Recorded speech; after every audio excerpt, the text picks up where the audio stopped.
నమస్తే, welcome to 3T TV news. Mahabub Nagar municipality chairman vice chairman ఎన్నిక జరిగింది. చైర్మన్గా ఆనంద్ గౌడ్ గారు, వైస్ చైర్మన్గా షబ్బీర్ అహ్మద్ గారు ఎన్నికయింది. చైర్మన్కు మా పార్టీ తరఫున ఏకగ్రీవంగా ఒకరే అభ్యర్థి ఉండే, వారిని ప్రపోజ్ చేసినాం. వైస్ చైర్మన్కు మా పార్టీలోనే ఇంకొక 3 అభ్యర్థులు ఆశపడ్డారు. అందరు కౌన్సిలర్లను కూర్చోబెట్టుకొని అందరి అభిప్రాయాలు తీసుకొని ఏకగ్రీవంగా షబ్బీర్ అహ్మద్ గారి పేరును ప్రపోజ్ చేయడం జరిగింది. గత 4 సంవత్సరాల్లో మున్సిపాలిటీలో సరైన చర్చ కానీ సరైన అభివృద్ధి కానీ జరగలే. కౌన్సిల్ ఉన్నదే పట్టణంలోని సమస్యల గురించి అన్ని పక్షాలు చర్చ జరిపి దానికి సమాధానం వెతికి ఎక్కడ నిధులు అవసరమో అక్కడ సమన్వయంతో ఆ నిధులను కేటాయించుకొని ఖర్చు చేసుకోవాలి. అందుకే మనము ఎంపీలు ఉన్నా, ఎమ్మెల్యేలు ఉన్నా, మంత్రులు ఉన్నా మున్సిపాలిటీలను ఏర్పాటు చేసుకున్నాం. ఇప్పుడు ఈరోజు నుంచి ప్రజాస్వామ్యబద్ధంగా మున్సిపల్ కౌన్సిల్లో మహబూబ్ నగర్ గురించే చర్చ జరుగుతుంది, పట్టణం గురించే చర్చ జరుగుతుంది. పట్టణ ప్రజల యొక్క సమస్యల గురించి, వార్డులో సమస్యల గురించి చర్చ జరుగుతుంది. మనం ఎన్నుకున్న చైర్మన్ గారు చాలా అనుభవజ్ఞుడు, పట్టణ సమస్యల గురించి పూర్తిగా అవగాహన ఉన్నవాడు. గత 2-3 పర్యాయాలు మెంబర్గా పనిచేసిన అనుభవం వారికి ఉంది.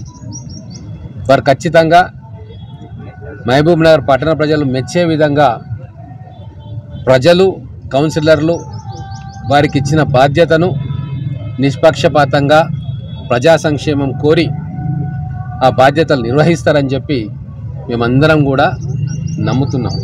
అలాగే వైస్ చైర్మన్గా ఎన్నికైన షబ్బీర్ అహ్మద్ గారు సీనియర్ కౌన్సిలర్, 3 సార్లు ఎన్నికైనరు. వారికి కూడా అనుభవం ఉంది, పరిపాలన అనుభవం ఉంది, ప్రజా సమస్యల పట్ల స్పష్టమైన అనుభవం ఉంది.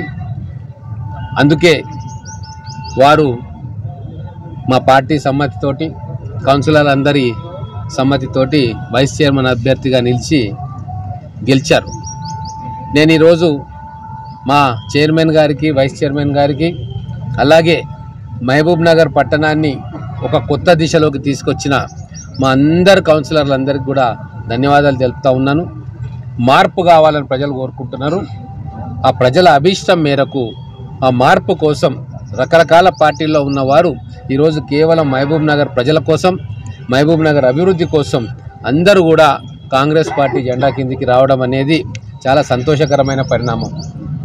పైన ముఖ్యమంత్రిగా మన పాలమూరు బిడ్డ రేవంత్ రెడ్డి గారు ఉన్నారు, ఇక్కడ ఎమ్మెల్యేగా నేనున్నా. ఖచ్చితంగా మహబూబ్ నగర్ పట్టణానికి మేమందరం కలిసి ఒక టీం లాగా పనిచేసి చైర్మన్ గారు, వైస్ చైర్మన్ గారు, కౌన్సిలర్సు అతి ఎక్కువ నిధులు మహబూబ్ నగర్ పట్టణానికి తీసుకురావాలని కృషి చేస్తాం. ఇంత మంచి ఆహ్లాదకరమైన వాతావరణంలో చైర్మన్, వైస్ చైర్మన్ ఎన్నిక జరిగినందుకు నేను బీఆర్ఎస్ పార్టీ కౌన్సిలర్లను కూడా అభినందిస్తూ ఉన్నా. ఎటువంటి ఇబ్బందులు లేకుండా సాఫీగా చైర్మన్, వైస్ చైర్మన్ ఎన్నిక జరిగింది. దానికి వారు కూడా సహకరించారు. ఒక ప్రజాస్వామ్య పద్ధతిలో మళ్ళీ మహబూబ్ నగర్కు ప్రజాస్వామ్యం తిరిగి వచ్చింది అన్న చందంగా కౌన్సిల్ హాల్లో ఈరోజు చైర్మన్, వైస్ చైర్మన్ ఎన్నిక జరిగింది. అలాగే అడిషనల్ కలెక్టర్ గారికి, మున్సిపల్ చైర్మన్ గారికి, ఇక్కడ ఉన్న మున్సిపల్ సిబ్బందికి, అలాగే పోలీస్ సిబ్బందికి, బందోబస్తు ఏర్పాటు చేసిన పోలీస్ సిబ్బందికి అందరికీ కూడా ప్రజల తరఫున ధన్యవాదాలు తెలుపుతా ఉన్నాను. సార్, ఇంతకుముందు కొద్దిసేపటి క్రితమే బీఆర్ఎస్ మాజీ చైర్మన్ మాట్లాడుతూ నైతికంగా కూడా రిపోర్ట్ జారీ చేసినా కూడా వీళ్ళు ఎన్నిక తీసుకున్నారు, నైతికంగా మా బీఆర్ఎస్ సంబంధించిన కౌన్సిలరే చైర్మన్ అయ్యానని చెప్పి కూడా చెప్తారు.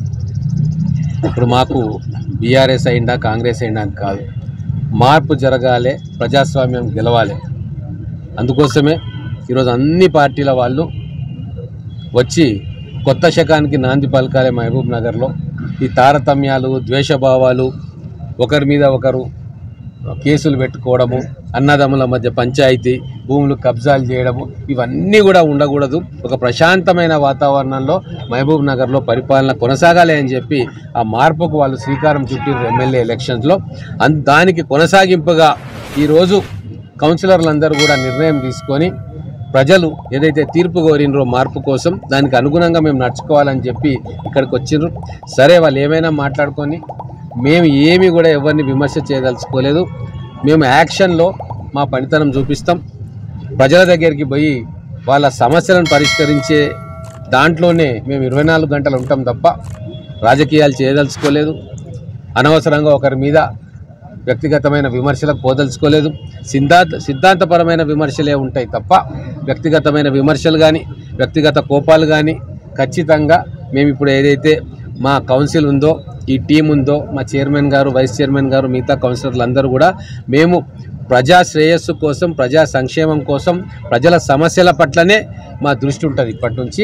దాని మీదనే మేము కేంద్రీకరిస్తాం తప్ప చిల్లరమల్ల రాజకీయాల జోలికి మేము పోదలుచుకోవాలి ఈ సంవత్సరం. ఎందుకంటే 4 సంవత్సరాలు వృధా అయినాయి.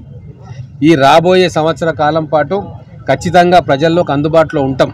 మా కౌన్సిలర్లు, చైర్మన్ గారు, వైస్ చైర్మన్ గారు, మేమందరం కూడా రాబోయే రోజుల్లో ప్రజల దగ్గరికి వార్డులలోనే తిరిగి ఆ సమస్యలు ఏమున్నాయి, దానికి పరిష్కారం ఎట్లా వెతకాలి అన్న దాని మీదనే మా దృష్టికి కేంద్రీకరిస్తాం. ఇక అవన్నీ నడుస్తూ ఉంటాయి.